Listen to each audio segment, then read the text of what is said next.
Hello friends, welcome to BSc nursing education channel. तो हम लोग देख रहे थे कम्युनिटी हेल्थ नर्सिंग की फर्स्ट यूनिट, जिसमें हम लोगों ने इतना सब देख लिया था। नेचुरल हिस्ट्री ऑफ डिजीज तक कंप्लीट कर लिया था। आज हम करेंगे level of prevention, that is primary, secondary and tertiary prevention, और उसके बाद हेल्थ प्रॉब्लम्स जो भी हैं इंडिया में, हम लोग उसकी बात करेंगे। ठीक है, तो आज हमारी जो फर्स्ट यूनिट है कम्युनिटी की, वो हम कंप्लीट कर लेंगे। तो आइए हम लोग बात करते हैं लेवल्स ऑफ प्रिवेंशन। ठीक है, लेवल्स ऑफ प्रिवेंशन का मतलब होता है कि जो एक स्टेजेस होती हैं, लेवल होती हैं कि कैसे हम डिजीज़ कंडीशन को प्रिवेंट कर सकते हैं। ठीक है, तो पहला हमारा जाता है प्रिमोडियल प्रिवेंशन। प्रिमोडियल प्रिवेंशन, ठीक है, तो इसमें क्या होता है, in primordial prevention children are motivated to adopt healthy lifestyle and discourage unhealthy habits. Primordial prevention में क्या होता है कि हमें कोई भी डिजीज़ नहीं होता है, कुछ भी नहीं होता, ना ही रिस्क फैक्टर होते हैं, नथिंग। तो इसमें क्या है कि हमें ना मोटिवेटेड करना होता है लोगों को, क्योंकि हम क्या है, एक नर्स हैं। ठीक है, तो हमें मोटिवेटेड करना होता है लोगों को कि वो एक हेल्दी लाइफस्टाइल जिएं और जो अनहेल्दी हैबिट्स हैं उसको नहीं लें। ठीक है, तो ये चीज़ है।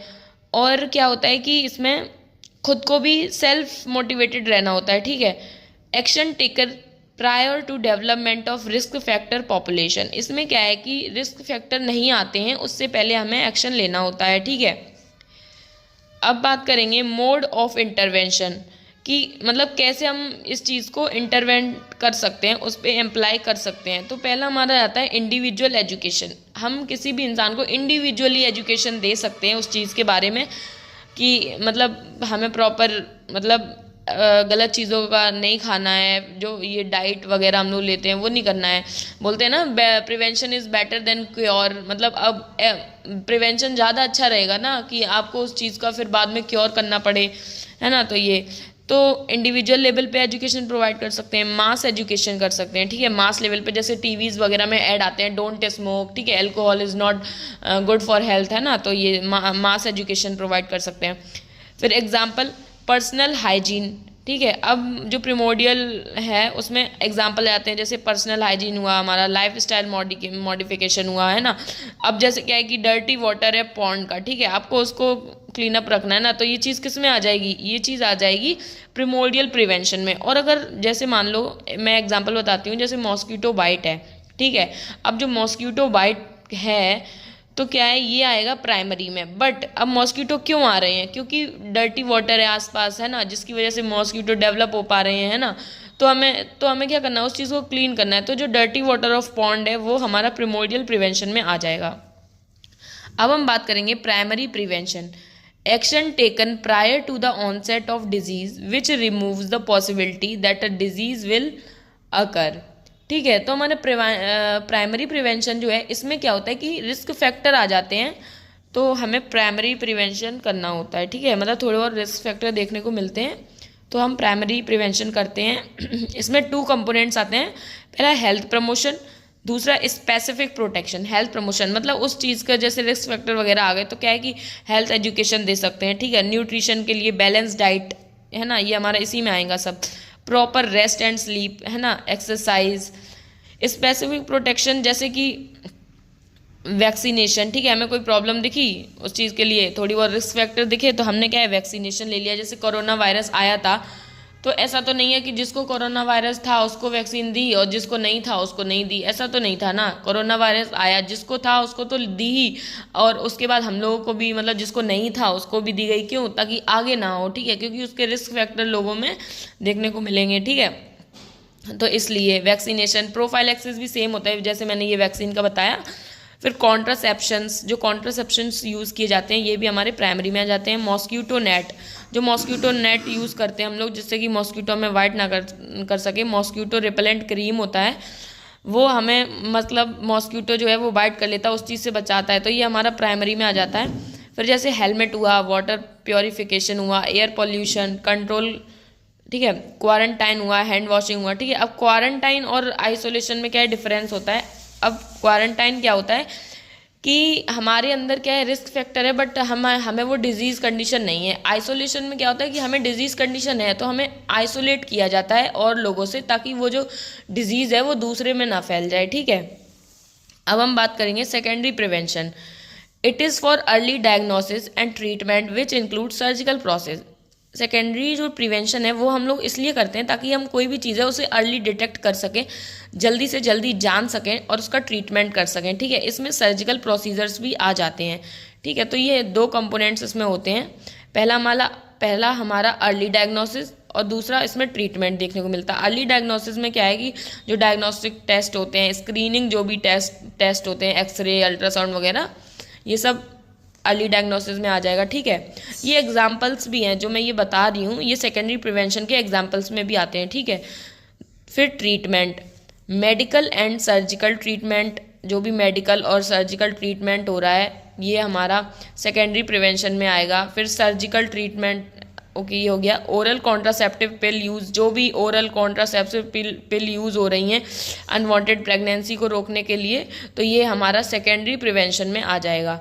BCG in early stage of bladder cancer, जब भी हमें मतलब कोई भी पेशेंट है जिसको ब्लैडर कैंसर है और उस टाइम पे हम बीसीजी वैक्सीन जो यूज़ करते हैं ना, तो वो हमारी सेकेंडरी में आ जाएगा, ठीक है। आइसोलेशन ऑफ पेशेंट, तो मैंने यहाँ पे बताया कि क्वारंटाइन और आइसोलेशन में डिफरेंट होता है। तो यहाँ पे क्या है कि उस इंसान को क्या है कि डिजीज़ हो गया है, ठीक है। तो अब हम उस चीज़ को अर्ली डिटेक्ट करके उसका जो भी ट्रीटमेंट है उसको करेंगे ना, तो आइसोलेशन ऑफ पेशेंट जो हमारा है ये सेकेंडरी में आ जाएगा। फिर health program initiate by government, जितने भी हेल्थ प्रोग्राम हैं जो भी गवर्नमेंट ने इनिशिएट किए हैं वो सब सेकेंडरी में आ जाएंगे। अब हम बात करेंगे tertiary prevention. Tertiary level of prevention is applied when disease has progress beyond it's early stage. हमारा जो टर्शरी प्रिवेंशन है ये तब किया जाता है जब डिजीज़ जो है वो अर्ली स्टेज से बियॉन्ड दूर पहुंच चुका है, और इसमें क्या है कि हम उस चीज़ को सही नहीं कर सकते हैं, बस क्या है कि उस चीज़ से पेशेंट को राहत दे सकते हैं। एम टू रिड्यूस और लिमिट इम्पेयरमेंट एंड डिसेबिलिटी और मिनिमाइजिंग सफरिंग, मतलब जो पेशेंट सफ़र कर रहा है उस चीज़ को हम कम कर सकते हैं, ठीक है। और जो भी इम्पेयरमेंट हुआ है उस पर लिमिट लगा सकते हैं, उस पर रोक लगा सकते हैं कि हाँ इतना ही है, उसे बढ़ने नहीं दे सकते। लेकिन अब ये कहो कि भाई उसको पूरा क्या बोलते हैं ट्रीटमेंट कर लेंगे, सो नहीं कर पाएंगे, ठीक है।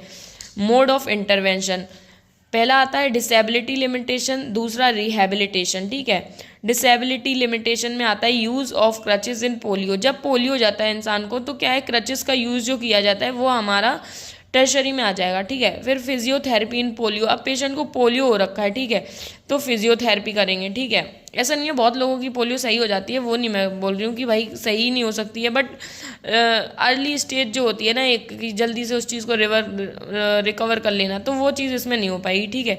Use of prosthetic after amputation, जो प्रोस्थेटिक यूज़ होते हैं मतलब कोई भी एम्पुटेशन हो गया, कोई भी कट वगैरह हो गया, ठीक है, तो जो प्रोस्थेटिक आर्टिफिशियल जो चीज़ें यूज़ हो रही हैं ना वो आ जाएगी टर्शरी में। अब यहाँ पे क्या है कि जैसे आपकी एक उंगली कट गई है, ठीक है, तो आपने आर्टिफिशियल फिंगर लगा ली है, ठीक है, तो क्या है कि आप उस चीज़ पे लिमिट लगा रहे हो, आप उस चीज़ को मतलब क्या है आर्टिफिशियल ही है, वो आपकी नेचुरल तो नहीं है ना। तो यहाँ पे क्या है, यहाँ पे वो चीज़ नहीं हो सकती जो आपकी पहले थी, है ना, तो यहाँ पे ये हो गया। अब दूसरा हमारा rehabilitation, action of restoring someone to health और normal life through training and therapy, मतलब कुछ ट्रेनिंग और थेरेपी के थ्रू क्या है कि किसी भी इंसान की हेल्थ को और मतलब हेल्थ को नॉर्मल लाइफ की तरह ठीक कर सकते हो, ये रिहैबिलिटेशन में आ जाएगा। तो आई होप कि जितने भी प्रिवेंशन है आपको अच्छे समझ में आ गए होंगे। अब हम नेक्स्ट जो हमारा टॉपिक है उसकी बात करेंगे, that is health problem of India. India has huge burden of health problem. In India, health problem are discussed under 6 major heading as common seen in the country. India क्या है कि India में क्या है बहुत ज़्यादा बर्डन है health problems का, ठीक है। तो हम 6 हेडिंग्स में पढ़ेंगे कि क्या क्या प्रॉब्लम्स होती हैं इंडिया में, ठीक है, हेल्थ प्रॉब्लम्स, ठीक है। तो पहला हमारा है communicable disease. Communicable disease served as the major cause of morbidity and mortality profile of the country. Communicable disease जो है वो मेन कारण है मॉर्बिडिटी का और मॉर्टिलिटी का, ठीक है। अब कम्युनिकेबल डिजीज़ क्या होते हैं, जो एक दूसरे के टचिंग से, ठीक है, और ये कॉन्टेजियस डिजीज़ है, एक दूसरे के टचिंग से, ड्रॉपलेट इन्फेक्शन से, कफिंग से, स्नीजिंग से जो फैलते हैं वो कम्युनिकेबल डिजीज़ होते हैं, ठीक है। तो पहला हमारा आ जाता है malaria. India the only high endemic country which has reported a decline of 17.6 in 2019 over 2018। Malaria क्या है कि ये एंडेमिक मतलब इंडिया में एंडेमिक डिजीज़ है जो कि 2018 में मतलब ये जितना था 2019 में सिर्फ इतना कम हो पाया 17.6%, ठीक है। अब फिलारिया की बात करते हैं। Around 1.1 billion people are at risk of getting lymphatic filariasis, ठीक है। मतलब इतने लोग रिस्क पे हैं लिम्फेटिक फिलारियासिस के लिए, ठीक है, in 73 countries of the world. 73 जो कंट्रीज हैं वर्ल्ड में उनमें, ठीक है। Among this 600 million in India. लो अब क्या हो गया कि 1.1 बिलियन वर्ल्ड में है, ठीक है, जिसमें 73 कंट्रीज हैं, लेकिन सिर्फ और सिर्फ इंडिया में 600 मिलियन है, ठीक है। तो ये बहुत ही मतलब एक डेंजरस कंडीशन है हमारी इंडिया के लिए। अब थर्ड, ट्यूबरक्लोसिस।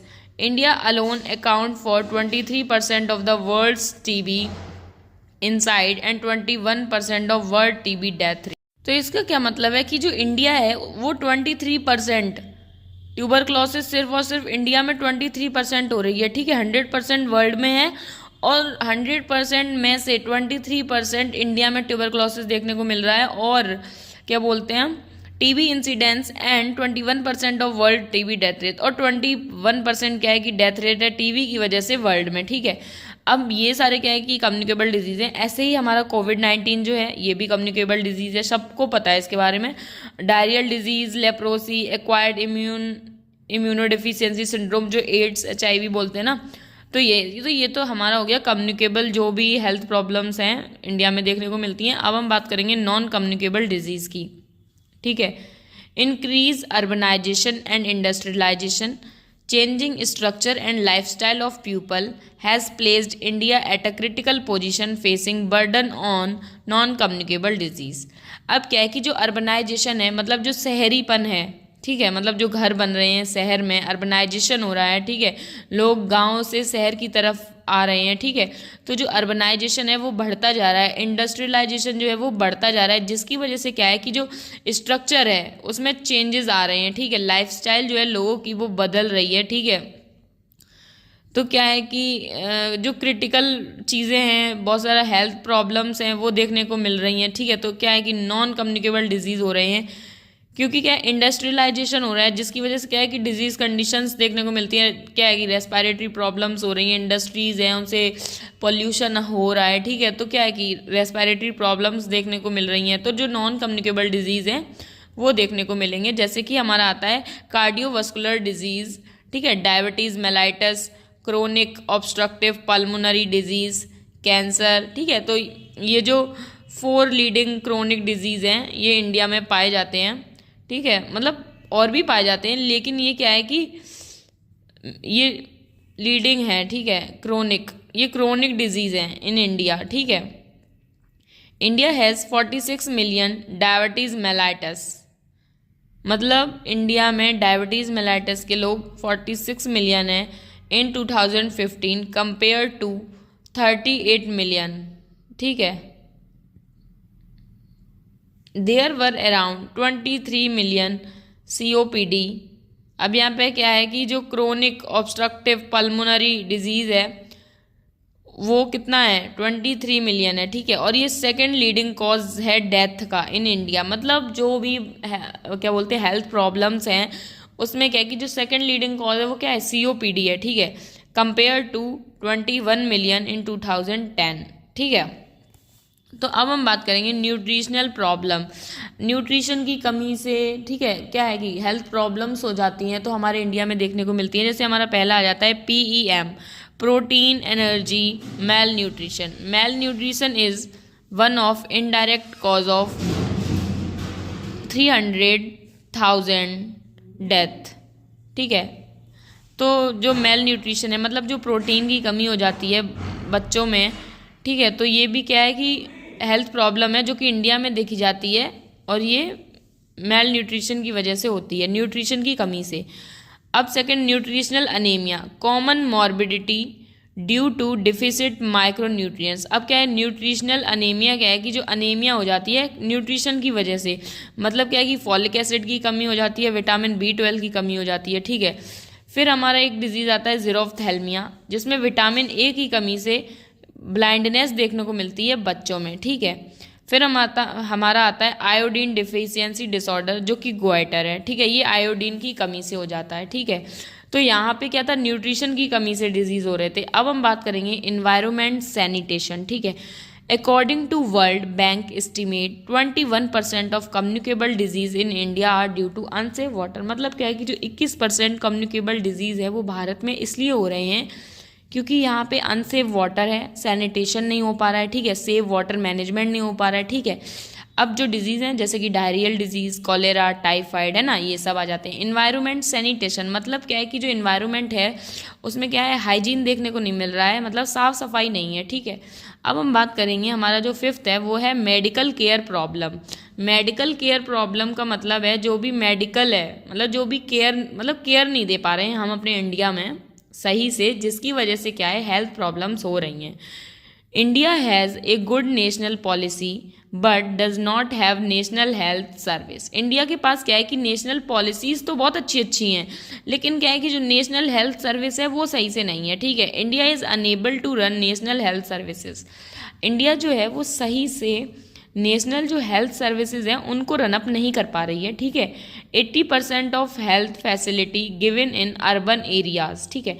अब क्या है कि जो 80% हेल्थ सर्विसेज हैं वो किसको दी जा रही हैं, अर्बन एरियाज़ को, जो सिटीज़ हैं उनको दी जा रही हैं, ठीक है।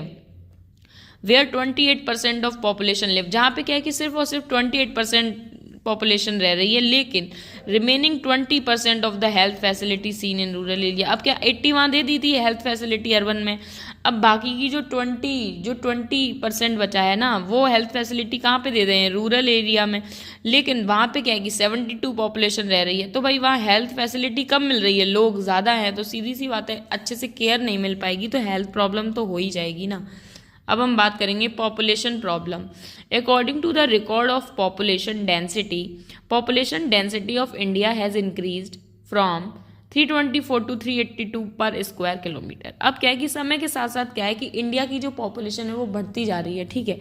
तो क्या है कि जो पॉपुलेशन बढ़ेगी तो क्या है, न्यूट्रिशन की कमी होगी, भाई फूड कम पड़ेगा लोगों के लिए, ओवर पॉपुलेशन हो रही है, तो क्या है, खाना तो उतना ही मिलेगा ना, ठीक है। तो क्या है, न्यूट्रिशन की कमी हो जाएगी, लोग मेल नरिश हो जाएंगे, ठीक है, तो उनमें हेल्थ प्रॉब्लम्स देखने को मिलेंगी, ठीक है। ओवर वो पॉल्यूशन होगा, ठीक है। तो इतनी सारी मतलब पॉपुलेशन बढ़ेगी तो सीधी सी बात है पॉल्यूशन बढ़ेगा, है ना, हेल्थ प्रॉब्लम्स बढ़ेंगी।